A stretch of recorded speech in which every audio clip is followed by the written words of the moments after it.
own voice. Hello? I've been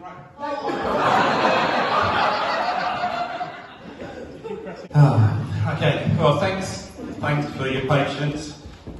This speech did start off with good afternoon, but I'm going to change that to good evening as it's now so late. So, good afternoon. As father of the bride,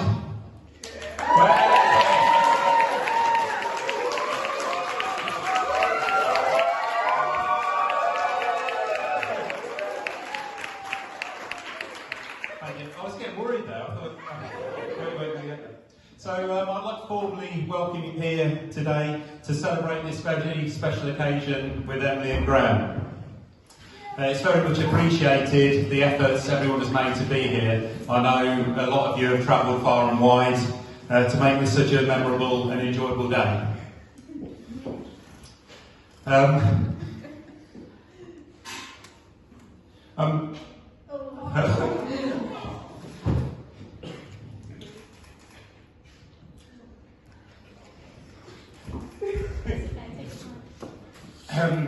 I'm obviously only a co-creator of Emily and can't take all the credit for raising Emily to enable her to be the woman she's become. For those of you that know Emily will have realised that Emily was lucky enough to get her looks from her dad and a quirky personality from her mum. Sadly, Trudy's no longer with us, but she thought Graham was absolutely the perfect match for Emily, and would have been immensely proud of Emily looking so radiant, happy, come on, stick with me, happy and very much in love. And would have no doubt loved to have shared just a little bit of the limelight today. It's traditional that I take this opportunity to praise Emily, which is really so easy to do. Emily was always such a bright, kind and joyful child, always playing with her pushchairs and dolls, roping in the other children in their clothes, play along as mums and dads. So it's no surprise to me that Emily went on to use those traits to good effect working with children. She's always every child's favourite adult. She has a great imagination and bond with children, which is amazing to witness and easy to see why she wins every child's heart. All of these qualities make me sure that one day she'll make an amazing mum, and she's well aware of her desperate plan to be a granddad. So, no pressure. It's often, as parents, we think about what we've taught our children. But when I look at some of the things Emily gets up to, I think about what I haven't managed to teach her. But also the opposite is true when I think about what Emily has taught me. As you know, Emily was a bit of a sickly child. And over the years I spent many hours in hospital waiting rooms and standing by the side of scanners. But they were never sad times. Emily was always good fun to be with. 2.5 hours in an eye clinic waiting room would fly by. We'd entertain ourselves with people watching, taking the mick out of what people were wearing. What tattoos they had, and cute over baby we wish we could get a cuddle with. I'll go on without it. Yeah.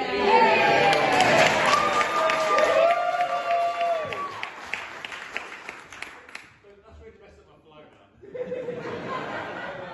Keep with the theme. So all through these years, Emily's never flinched. She's taken everything on the chin in great spirits. A love of life and the best, and making the best of it has always driven her through the challenges she's faced. Sharing that journey with her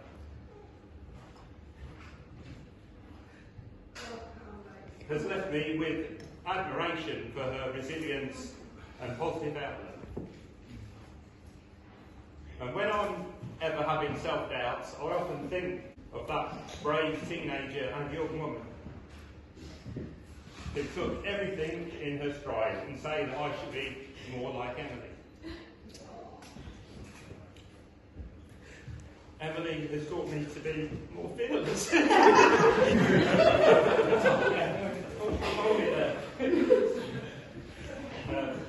Nothing going on at work ever bothers me now. Before, I would have been anxious about giving a speech at my daughter's wedding. Honestly, I didn't quite overcome that one. And previously, I would have been scared if I was ever in trouble with my mum. I definitely didn't get over that one. So I guess I'm still a work in progress, but Emily has shown me the way. The latter part of Emily's journey has been shared with Graham. And what a baptism of fire that has been for him. Why he didn't run for the hills, I will never know. I'm sure Graham could never imagine what life would have thrown at them. There's nothing in the T's and C's of Bumble that could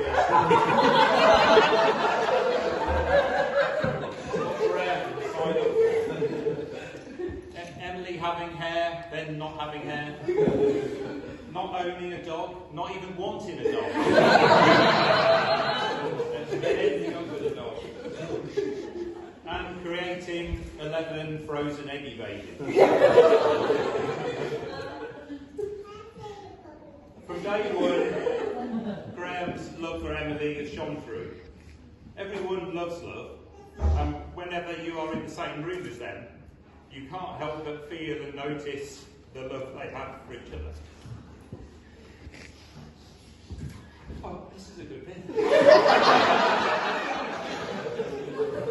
But when people ask me what emotions I'm feeling on my daughter's wedding day, I answer with mostly relief. Not because from now on, when Emily is doing something daft, she would be referred to as Graham's wife, no longer as my daughter. But more from the point of view that I can relax, that I can hand the baton over, because it's heartwarming and reassuring to know that Emily has found someone who loves her as much as I do.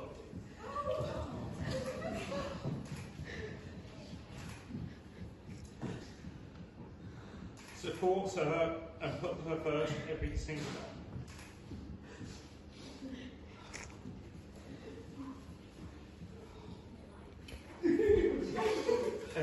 As a dad, I don't think you can ask for much more than that. So I'm extremely pleased to have Graham as my new son-in-law.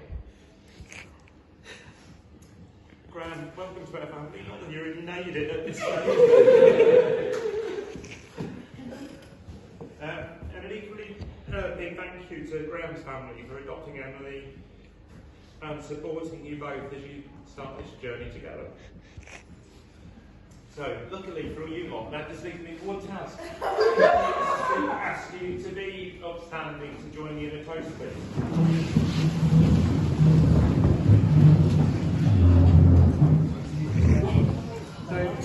Ladies and gentlemen, please raise your glasses and join me in wishing the newlyweds a long, healthy and happy future together. To Emily and Graham.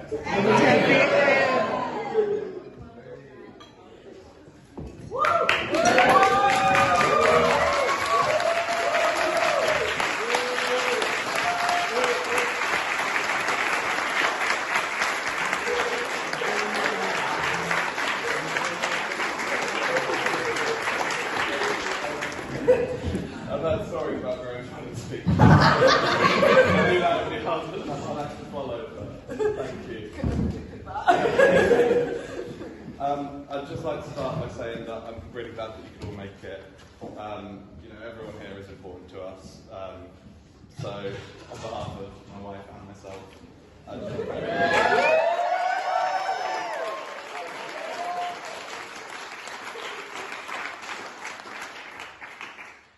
there's a few people I should thank personally as well. First person being Graham, of course.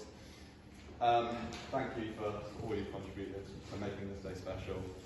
From your financial aid to the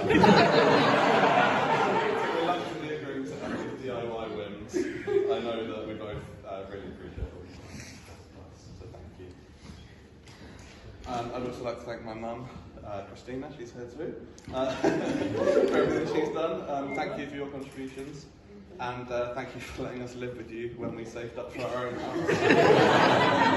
I'm sure we must have driven you crazy if living next door to Leslie didn't already push you to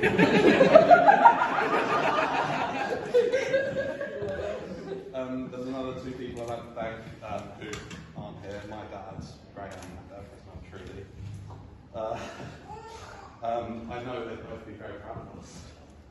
We've never got a chance. And we never got a chance to meet my dad. I know we'd have loved her. If he were here today, I know he'd be saying, "That's my boy." Sorry. Sorry, everyone. Fortunately for me, though, I did get a chance to meet Trudy. I'm really thankful for the preferential treatment that she showed me. She always took my side. And she even asked me to go on a third date with me, but she wasn't sure if she fancied me or not. Second date.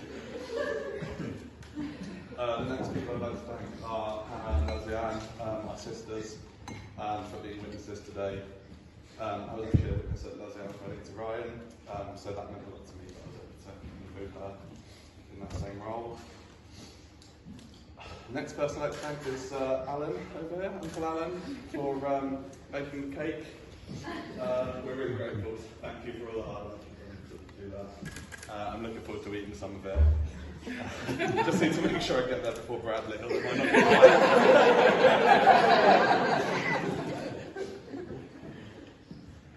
be No, you're going to hear from him soon, but the next person I'd like to thank is Don, which I'm sure I'll be taking that back. His speech, but yeah, we've been good friends since secondary school, but I became a lot closer when he graciously let me live with him while I was working in Cambridge. He did a really good job of organising the stag do, and he didn't lose the rings this morning, so that's all I can really ask for. I'm looking forward to hearing his speech in a few minutes, so I know how savage I can be next year when it's my turn. Next, I'd like to thank my ushers, Tom and Rob, over there. I've known Tom since we were 4. We've been really good friends ever since. It's incredible that after all these years I still haven't managed to drive him away. And Rob's been my friend since secondary school as well. And we still managed to stay close while I was up at uni, because he used to stay up with me on Skype helping me with my assignments. Thank you both for all your help today as well. Picture 2. I promise I'm not done, don't worry. The next people I'd like to thank are Emily's beautiful bridesmaids, Hannah, Abby and Chelsea. You all look lovely today, of course, and thank you for what you've done, helping to organise and reorganising the wedding again via group chats and FaceTimes because of the pandemic.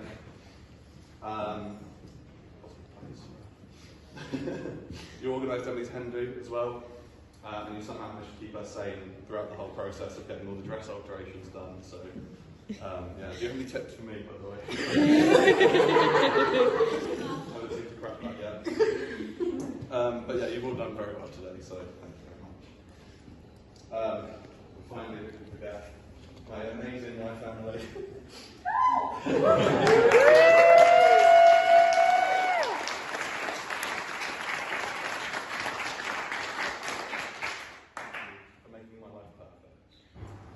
Beautiful, funny, clever, and wait, I'm sorry.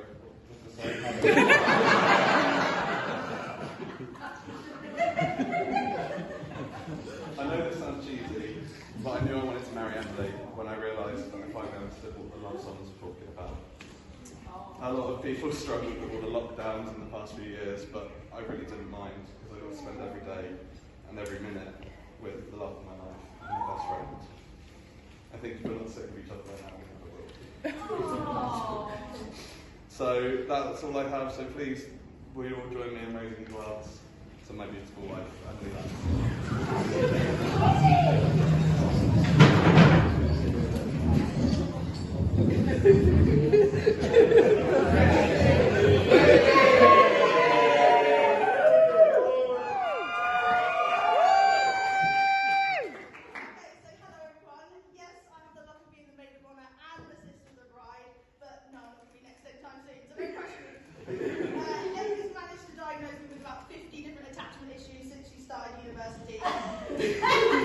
I do have had to become avoidant over the years as a coping mechanism against Emily's dramatic and wacky ideas.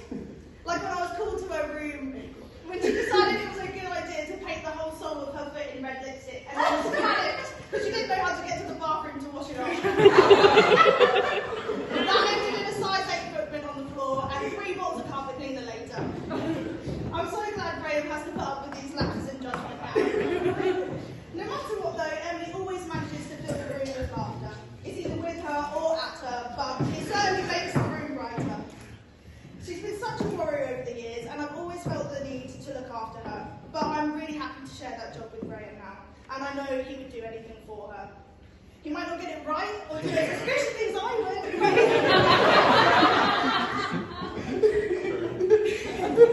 I'm so grateful they found each other, mainly so I have the house to myself, but also because they're quite clearly meant for one another. They're the only people I know to have both at the same time stripped naked to jump out on each other without even discussing it. Now I'm really glad they have their own house. Congratulations to you both, and I'm so glad I get to witness your happily ever after. So congratulations, guys. For those of you who don't know me, I'm Dom, and after 15 years, it's nice that Graham's finally admitted I'm the best man. To start the speech, I googled the perfect best man speech, but you had to pay to read the examples. Didn't really want to go for that, so we'll see how it goes. Alright, so Graham's asked me to stand in front of you all today and talk about the great guy he is. So I can honestly say he's brilliant, funny, handsome, and carries yeah,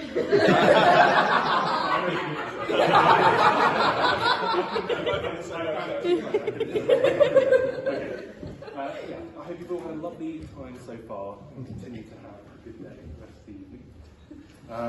Since we first met, I've seen Graham's transformation from an awkward youth to a slightly less awkward child. We met, like most of our friends, at Compton Village College.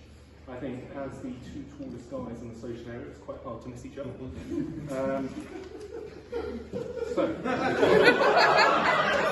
Okay, David, alright, you're quite tall as well.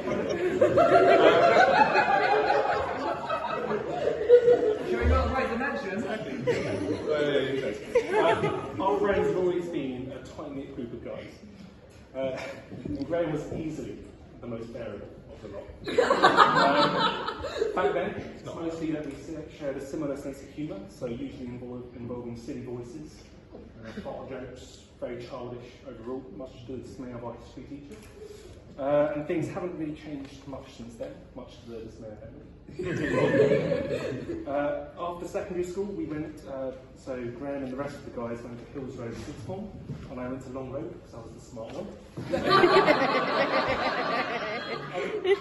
During those years, we spent nearly all of our time at Pizza Hut, bowling, playing board games. It was an incredibly healthy lifestyle, and we got up to our elbows in beautiful women.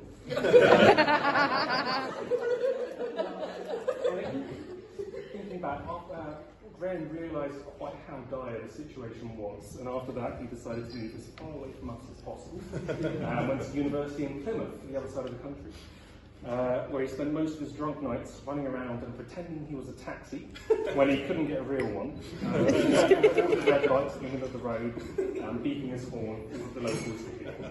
It's very funny. After that, Graham decided to become a big-time globetrotter and moved halfway around the world to work in Dubai. He was back only a few short weeks later after getting the sack. Tried a new flag. Back in Cambridge.